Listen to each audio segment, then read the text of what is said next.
إلا الله لا إله إلا الله لا إله إلا الله لا إله إلا الله صائع جناح والهمام ذو الفيوم. Assalamu alaikum wa rahmatullahi ta'ala wa barakatuhu. Wa alaikum salam wa rahmatullahi ta'ala wa barakatuhu. Masu kallo da saurare, Shura TV tana kawo muku tattaunawa ɗaya daga cikin shehunai da suka ba da gudunmawa a addinin musulunci da ɗariƙa da faida, wato Sheikh Modibo Hamidu, Khalifan Sheikh Modibo Jelani, wanda shuran take gudanar da ayyukanta na kwamitin fasahar sadarwa a ƙarƙashin jagorancin Dr. Aliyu Tamasi. Akramakallahu, farko ana so a ji takaitaccen tarihinka. Assalamu alaikum wa rahmatullahi wa barakatuhu. Takaitaccen tarihi na, an haife ni a ƙauye wanda ake cewa Gudumiya. Da Gudumiyan nan a ƙasar Hong Kilba ana aka haife ni. An haife ni kuma yau dai a takaice na da shekara 84 da wata ɗaya da 'yan kwanaki. Na tsammani da kwana 7. An haife ni ina da shekara yanzu 84 da wata ɗaya da kwana 7. A Gudumiya aka haife ni, ƙauye wanda ake ce da shi Gudumiya, garin mana ƙasar Hong, local Hong, Adamawa state. A karatu kuma a ina kuka yi karatu? Karatu kuma ba inda na soma a gida, a nan Gudumiya na soma wajen babanmu. Muka ɗan taɓa kaɗan da muka koma Yola, to shekara kuma na yi kaman shekara 12 sai muka koma Yola. Da Allah ya ƙaddara Lamidon Yola ya ɗauki babanmu Modibo, ce ina so ka dawo Yola. To muka koma Yola, to dalilin haɗuwana da lokacin haɗuwana da Sheikh Malam Tijjani zangon bare babanmu, shehinmu, to wato a cikin 1958, 18 ga Disamba, wannan wata wanda muke ciki, a wannan wata 18 ga wannan wata na je Kano. To dalilin zuwa na kuma direct, ni kadai, ni ne na je ba tare da kowa ba, ni ne na ɓuya marin babana ma bai sani ba, na tashi na ce zan tafi.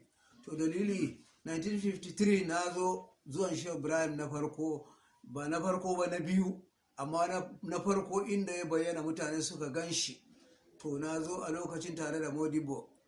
To da muka zo muka zauna muka yi 'yan kwanaki, to da muka yi ta yawo dai Sabon Gari da Tudun Wala, Birgil, Gawuna, da Kata, ina duk dai ba inda ba mu yawo ba. Fage, to nan ne da na saba da garin, na san garin. To sai na ce ni kam tun da yake ga shehin babana zan je in yi karatu a wajensa.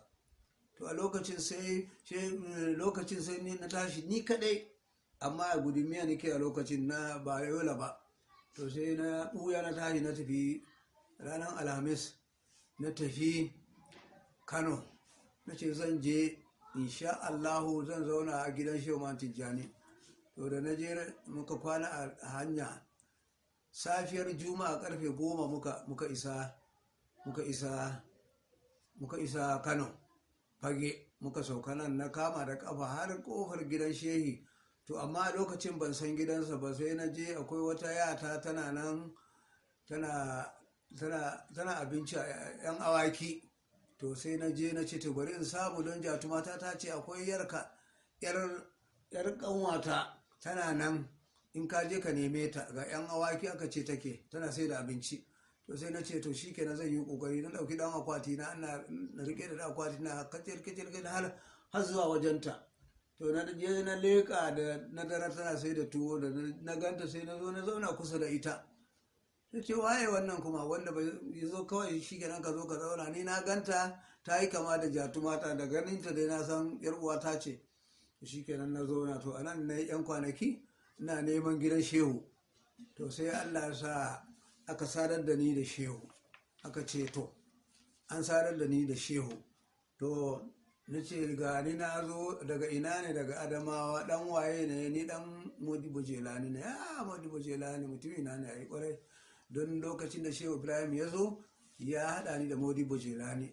Dama ba shi shehu, mana Shehu Tijjani shi ne wa babanmu azkaru, shi ne shehinsa.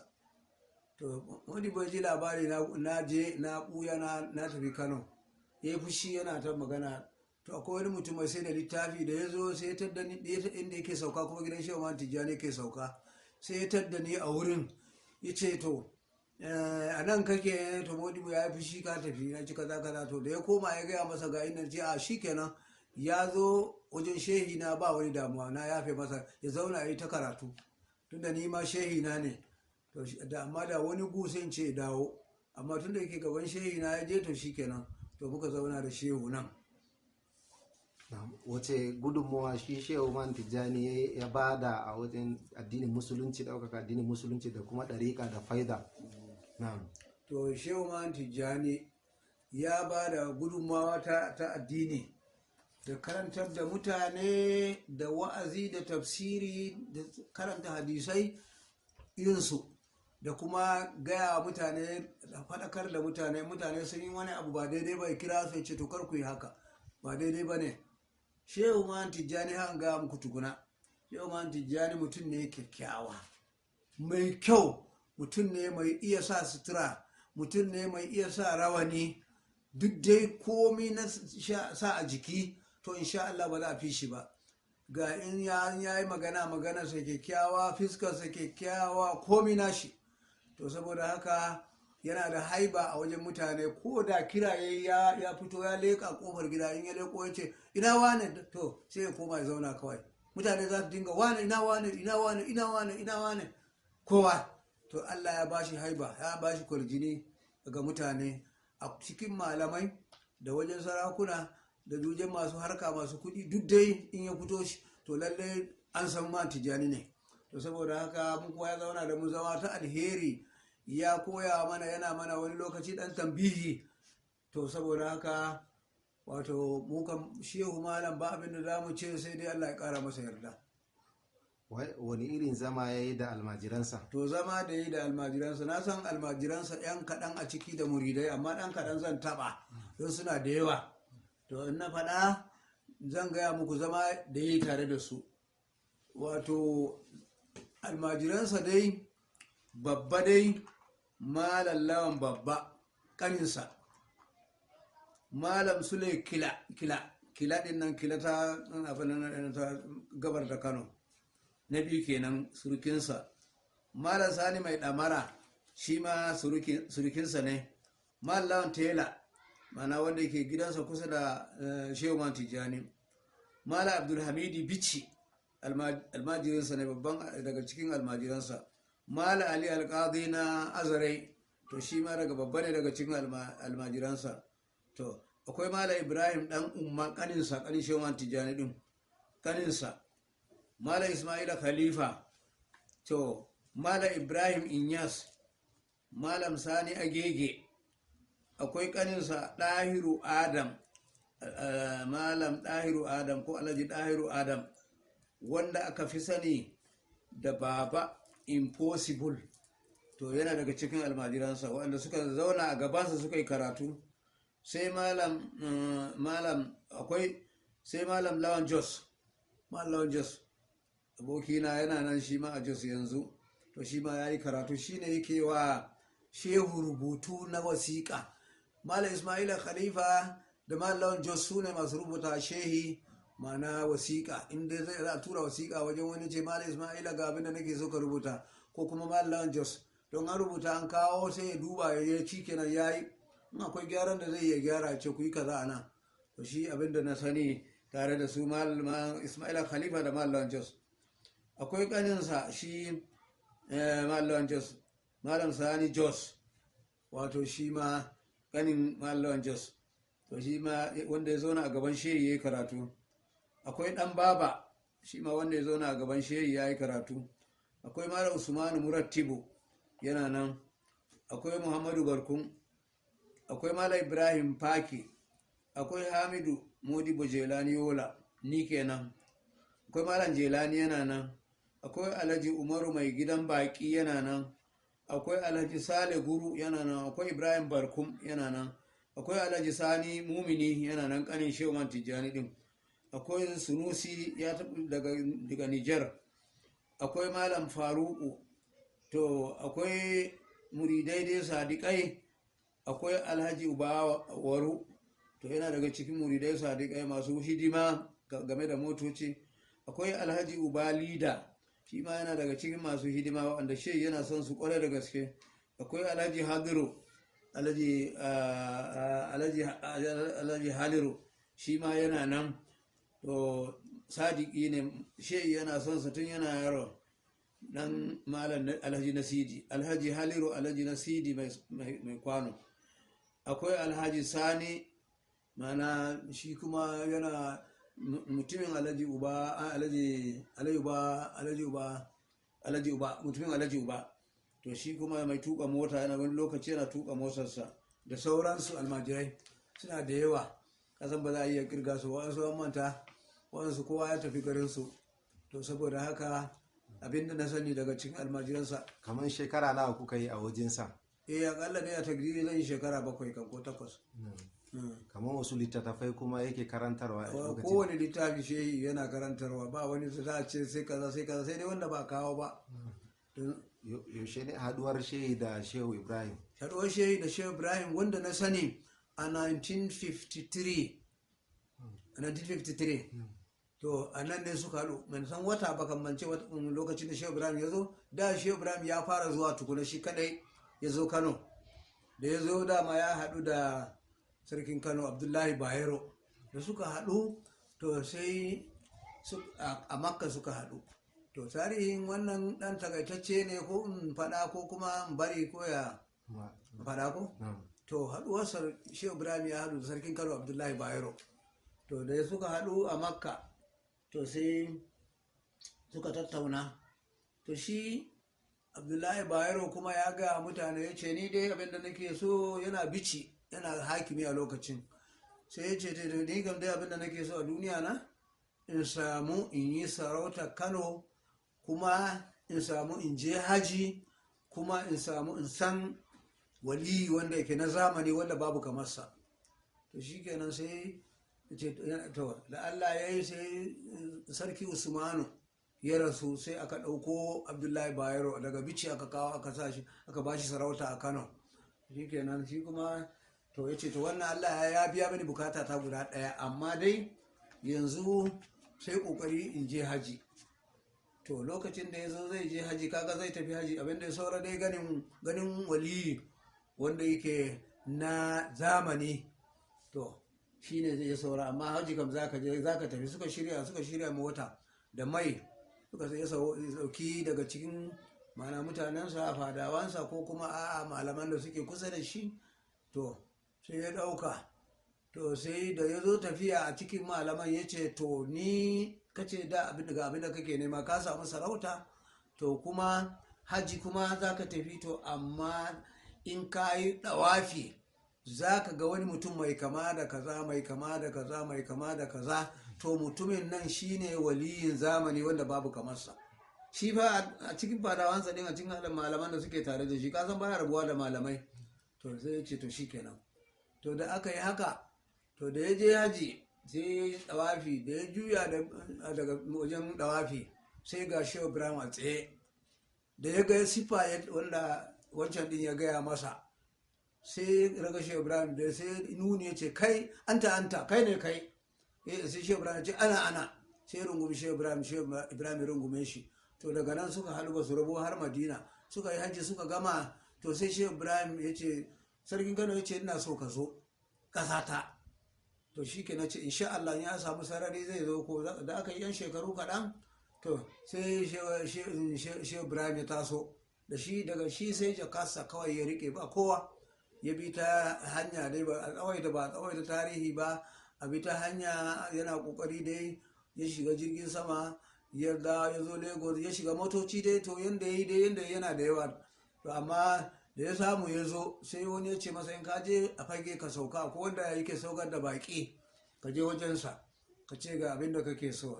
shehi da ya zo da ya same shi ce to na zo garin nan amma na son sadu da sarkin Kano. Suka ce sarkin Kano daga ina, daga Senegal. Ya ce to shikenan. Sai suka zauna. Ya ce to amma yanzu kam sai da safe kamar hantsi haka lokacin ya fito fada sannan mu je. To shikenan sai da Allah ya yi gari ya waye suka tashi da hantsi, to sai suka tafi. To sai suka ce to muna so mu ga sarki, wannan ganin sarki yana da wuya kaza kaza, ya tambayi wannan ya tambayi wannan. To sai Shehu Ibrahim ya rubuta ita takarda kawai ya miƙa wannan, ce don Allah sadar da wannan takarda a gaban sarki. Suka ce suka ɗauki takarda takarda sai suka miƙa wani da ya je sai ya ba ko waye ne daga cikin wali, tana danganta shi da wali. To shi kenan aka danganta mutumin da wali, sai aka miƙa masa yar takarda. Da ya duba, dama ya je tare da Shehu Ibrahim tare da sarki, sun je Makka tare da sarki. To da ya dubi takarda sai ga ranka da Shehu Ibrahim ya zo. Shehu Ibrahim ya zo, sarki sai ya miƙe a lokacin yana tafiya. Fadawa suka yi ta mamaki, saka ya sarki ya fito irin wannan fitowa, wannan dogari ya faɗi, wannan bafaje, wannan menene, har ya fita ya je ya ga Shehu Ibrahim. To ya ɗauke shi, ya ɗauki Shehu Ibrahim. To wato sai suka shiga cikin gida, to suka yi dai abin da za su yi duka na maganganu. Shehu Ibrahim ya zo da kashiful albasi guda 3 littafi.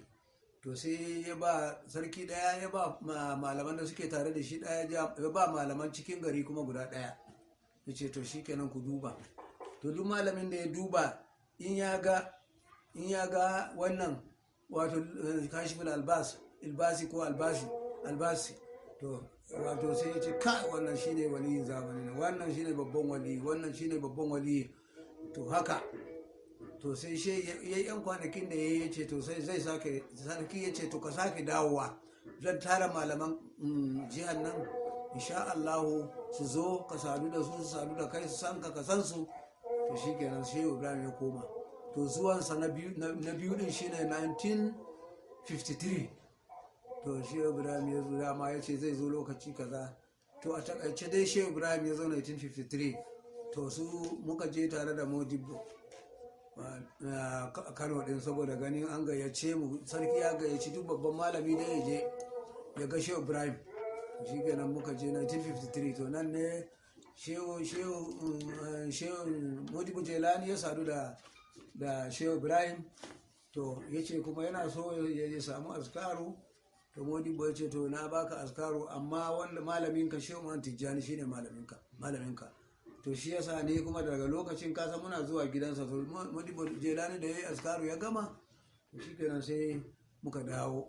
To a lokacin ne to ni kuma na yi begen Kano. To amma ban tambayi babana ba, sai haka kawai na buya na dauki akwatina ni kadai. Shi kenan kama hanya na shiga mota na tafi, na je na kwana gari a jeji dai muka kwana. Da gari ya waye karfe kaman 10 haka muka sauka Kano. Shi kenan a fage ta kudu. To wannan ne na ɗan kokari na gane gidan Shehu Man Tijjani. Ko Shehu zai ga sanar da mu sanadiyar fitar Shehu Man Tijjani bin Usman, yadda ita ce fitarsa ta komawa ga Allah maɗaukakin sarki? To fitarsa dai na tsammani ranar Juma'a ya fita. Dalilin fitarsa kuma zai je Jos, zai yi ta'aziyya. Akwai kuma masallacin da za a bude. To sun shiga mota pick-up Peugeot tare da direba kuma sai shi ya ce masa to kai gaggawa ranar Juma'a mu yi sallar Juma'a a Zaria sannan mu wuce Jos. To sai direba ya ƙara gudu, yana gudu. To shi nan ne mota ta tuntsure, Allah ya sa a nan ne ya rasu. Wani nuni za ku yi wa al'ummar musulmi da kuma 'yan ɗariƙa da faida ko da kan koyi da rayuwar Shehu Man Tijjani? To Shehu Man Tijjani mutum ne na Allah, duk wanda ya gan shi insha Allahu za ka so shi, don saboda Allah ya masa farin jini, Allah ya masa haiba. Ko cikin ina ne Shehu in ya bayyana mutum ne. A lokacin da na sani malamai suna nan, amma duka abokan juna ne. Wannan ya zo gidan wannan ya je gidan wannan je, kamar yanzu Shehu Watiko, Shehu Sani Kafanga, Shehu Bai Hula, da shehu abdullahi salga to da kuma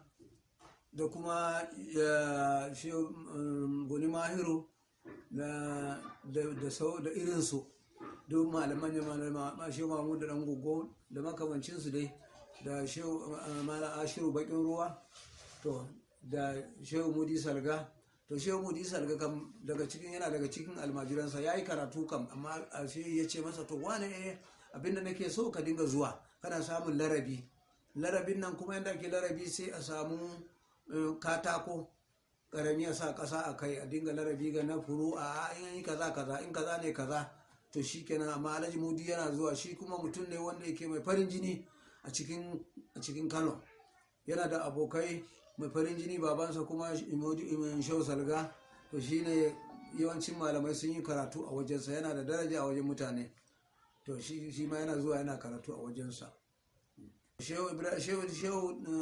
shehu tijjani ya yi kasidoji guda 4 su ne ake ce mirwaƙul ushaqi fi mati sayyidi abi ishaq mirwaƙu sa'i ujina to raiba abi wa fi zikri ibrahim mallalahu fi zikri lela zarfu adu yadiru ilahi subhanahu wal fuadu jariru to ɗaya kuma wa fi zikri ibrahim mallalahu sharwa ɗaya kuma diyari wa sar'ani subbaki to su guda 4 abinda na sani yayi aka kai wa shehu ibrahim da shehu ibrahim ya gani ya ce ka alhamdulillah masharabin rayahiyun ma'ana masharabin ibrahim rayahi to shehu yana da haiba, mutane suna son sa kuma mai gaskiya ne, mai faɗin gaskiya, in ya so ma tafsiri ba ka so ya bari to saboda haka wato kowa yana son sa, in yana karatun nan kamar ruwa ne yake sauka akan kwalo wa karatu dalla to yana da almajirai kuma wanda yake ana tafsiri za su ja masa wani in sun ga wani abu wanda ya kamata mutane su sani sai a ja masa in na cikin ko hadisai ko wani dai haka makamancinsa to saboda haka shehu man tijjani mutum ne na Allah, mai son Allah, mai gaskiya, kuma ya samu wannan ilimi ta wahaltar dalilin jatumarsa, haka yake gaya mana a dalilin jatumarsa. In jatumarsa ta ga wani malami ya zo a cikin gari babba sai ta je ta ce to Allah yi wa ɗan nan nawa addu'a, Allah ya bashi ilimi kaza da kansa ya gaya mana. Akwai wani wata fa'ida kawai da ya gani a wani ko balarabe ko waye da ya ga fa'idan nan ya ce to ya dinga zuwa dai wannan bai bashi ba, ya dinga zuwa kafa ya je ya dawo iyaka na manta yadda ya gaya mana kafin ya samu wannan sihiri. Ya ce mana to asiri ka ba sihiri ba asiri, to ya gaya mana ya ce to ga yadda na samu wannan abu amma zan baku abin da ya gaya mana kenan, amma ku da tashi ku dinga daidaita abun haka ya gaya saboda soyayya na son mu ya haɗa mu kuma akwai mu za mu yi kaman ko 7 ne ko 8 ne, ce to ko kuma ga abinci ku ne za ku zo ku ci abinci. Akwai malam dan baba, akwai lawan jos, akwai sani jos, akwai alisani agego, alhaji baba dahiru impossible, akwai hamidu, akwai muhammadu barko, akwai sanin jos, na faɗi lawan jos to akwai sunusi, akwai sale guru da mu ne muke cin abinci tare a kofar gidansa. To shewa tijjani kan ba abinda za a ce shehi, in kace shehi to magana ta kare mu kam insha Allah. Ya kai shekara nawa kuma rayuwarsa? Shekarunsa nawa? Ban san rayuwarsa kam. Na'am. Lalle na gani an rubuta takarda rayuwarsa da rasuwarsa duka a wata kalanda, amma ban rike ba. Kaza abinda baka sani ba za ka faɗa ba. Abinda to shehu kuma yanda yake kaman in ya je ya yi wazifa da la'asar, in ya yi wazifa to in ya dawo da la'asar rana ta kusan faduwa sai ya je airport ya ɗauki almajiransa su malawan su malali alkali da makamancinsu, to sai ya ɗauke su je su zauna a airport har bayan su yi sallar magariba sannan su dawo. Hiwayatu kenan, hiwayatu abinda yake so a zuciyarsa ya dan sarara ya koma kamar gefe ɗan su yi tattauna abinda za su tattauna, to halinsa kenan. To kuma yana son baƙi, kuma in baƙi sun zo akwai alhaji umaru mai saukar da baƙi, to yana nan namanta watakila ma ban faɗi sunansa ba a ciki, shine mai saukar da baƙi sun zo dai sai ga inda za a saukar da su, to ga inda muke kwana kusa da inda za a saukar da baƙi to shehi yana son baki, to halinsa kenan yana nuna mutane kuma kowa ya rike gaskiya, ya yi sadaka, ya yi biyayya yadda ya kamata, abubuwa na alheri kam yana na bakinsa kullum. To baya son mutum kuma mai shakiyanci, baya son mutum mai hada mutane fada, duk halayensa kenan. To saboda haka shehu kam sai mu ce masa Allah ya kara masa yadda. To ran da ya tafi din nan kuma bici, ran da ya tafi juma'a nan ya tafi ya rasu din nan, ya je maulidi a bici, ya je maulidi ya yi ko ranar laraba ko yaushe ne aka ce. To ba a dare ba da yan kwanaki kaɗan da ya dawo ya tafi wancan din, Allah ya wannan tafiya, Allah ya nan ne rasuwarsa. To saboda haka ya yi maulidi, da ya yi maulidin nan na bici, ko maulidi ne ko wani na tsammani maulidi ne ko wa'azi ne. To shi kenan a nan ne ya faɗi kalmomi waɗanda mutane suka tsorata, anya ko shehin na abin da ya faɗa ɗin nan zai saura. Ka san wani abin an faɗi magana sai ka ga mutum mai hankali zai yi tunani. To yanzu kamar lokacin annabi da ya zo rasuwa, Allah ya saukar da iza ja nasrullahi wal fatu wa ra'aytan nasa yadkhuluna fi dinillahi afwajan fasabbih bihamdi rabbika wastaghfirhu innahu kana tawwaban. To sai sayyidina Abubakar ya fahimci wato rayuwar annabi ta zo kusa. To shi yasa shehu din kuma da ya zo wannan maulidi suka ce wannan kam lalle mai yiwa ne rayuwarsa ta zo kusa kenan, ta zo karewa. To shine saboda haka shehi Allah ya saka masa da alheri, masoyin mu ne, mai ciyar da mu kullum, mai son mu. To ni kuma na san yana son babana, hatta soyayyar da yake wa babana sai kira ni, Hamidu zo mu ci abinci. Sai in zo in zauna ina dan gutsuri tuwo kaɗan haka, zai ce ka ci abinci, la takun fullatiyan, kar ka kasance fulata wajen cin abinci, ka zama hukun arabiyan, abin da yake gaya min kenan. To saboda haka shi na son sa, yana son duk wanda yake son Allah zai so shehu. Sai dai wanda yake dama ka san waɗansu suna nan waɗanda ba dan faɗi sunansu ba, to su suna nan ka san lamarin shi kenan, ba abin da za a ce sai a sabar kaza cikin gashinta. Alhamdulillah mun gode wa Allah da ya haɗa mu da wannan shehi, Allah kuma ya ƙara masa yarda. To waɗanda suka yi biyayya da 'ya'yansa da jikokinsa, to dukansu Allah ya ƙara musu albarka, Allah ya ƙara musu ni'ima, na ƙara musu biyayya ga shehi, Allah ya bada nasara.